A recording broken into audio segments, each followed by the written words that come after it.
Bien, hoy vamos a comentar el segundo de los textos de la Pau de Cantabria, que es el Decreto de las Cortes de Cádiz de 1810. Como siempre, lo primero que vamos a hacer es dedicar unos minutos a leer el texto con atención.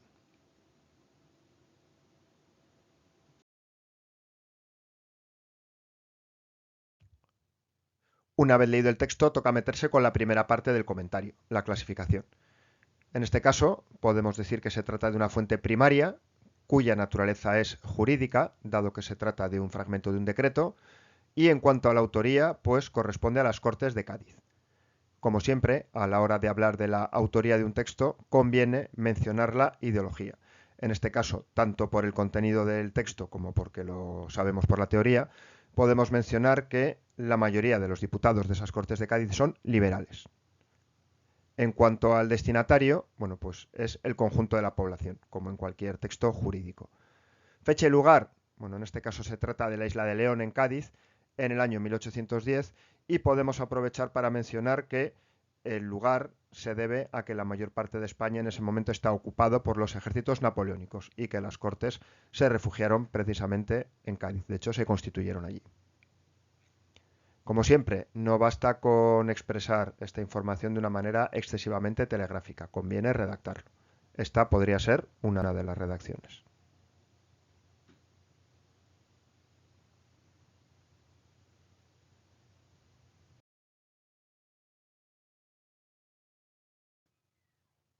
Concluida la primera parte, ahora lo que corresponde es abordar el análisis. Como siempre, vamos a ir párrafo a párrafo y en el primero lo que podemos ver desde su inicio es que aquí encontramos el quid del texto, que es la asunción de la soberanía nacional por parte de las Cortes. Esto es algo, como después veremos, completamente revolucionario. Podríamos añadir también que aquí podemos ver cómo estas Cortes van a ser unicamerales, porque menciona solo el Congreso y no, como en otros momentos de la historia de España, el Congreso y el Senado.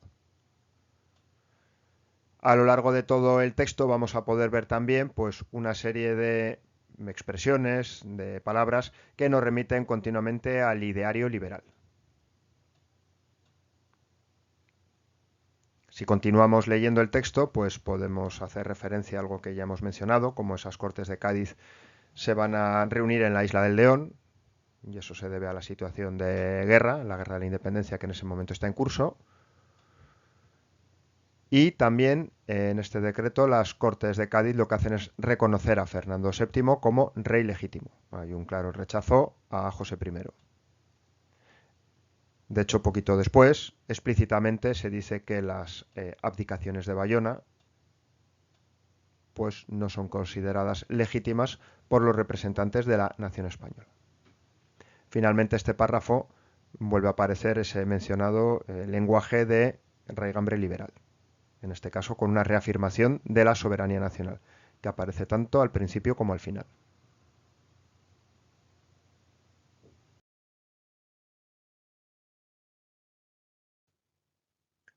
El carácter liberal de las Cortes de Cádiz queda muy claro en el siguiente párrafo. En él aparece una defensa de una de las ideas básicas del liberalismo, que es la separación de poderes. Y de hecho, las Cortes de Cádiz aquí lo que hacen es arrogarse el poder legislativo, la capacidad de hacer leyes.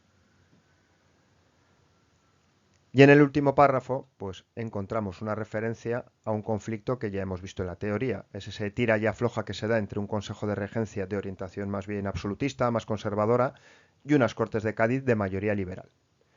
Y de nuevo aquí podemos encontrar ese lenguaje de orientación liberal como es el concepto de soberanía nacional. Y una vez que ya tenemos aclarado el texto y las expresiones, lo que toca es dilucidar cuál es la idea principal del texto, ¿no? Y en este caso, pues podríamos decir que es la proclamación de la soberanía nacional por las Cortes de Cádiz y quizás como ideas secundarias muy relacionadas, pues el rechazo de las abdicaciones de Bayona y que además anuncia la asunción del poder legislativo. Como podéis ver, pues se trata de un texto que sin ser muy extenso tiene un montón de ideas que hay que aclarar.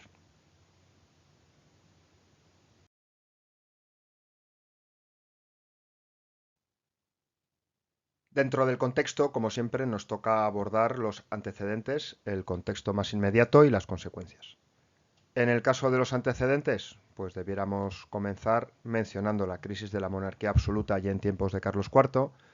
Podríamos hacer referencia al motín de Aranjuez, que es buena muestra de dicha crisis.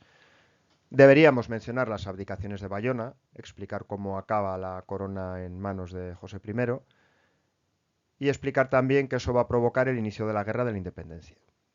Quizás no es necesario extenderse demasiado en los aspectos bélicos, pero sí debiéramos dejar claro que va a tener una serie de consecuencias políticas. Mencionar, por ejemplo, que ese vacío de poder va a llevar a la aparición de una serie de juntas locales, provinciales, que acabarán en la aparición de una Junta Suprema Central que va a coordinar, o al menos lo va a intentar, luchar contra los franceses. Debiéramos mencionar también la creación de esa regencia que sabemos que va a tener una tendencia absolutista.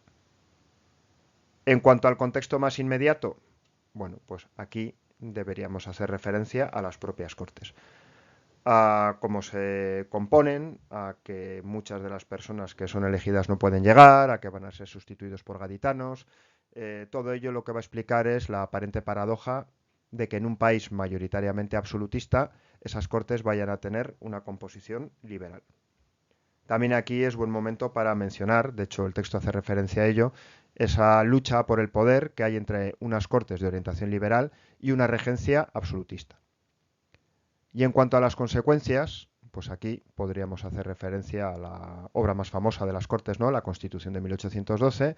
Sin extendernos mucho, podríamos mencionar también parte de su obra legislativa, que tiene como finalidad acabar con el antiguo régimen, y podríamos acabar mencionando, bueno, pues que tanto la obra legislativa como las propias Cortes van a acabar con el retorno de Fernando VII en 1814, que mediante el decreto de 4 de mayo acabará con todo ello, dando lugar a, bueno, a la etapa conocida como sexenio absolutista.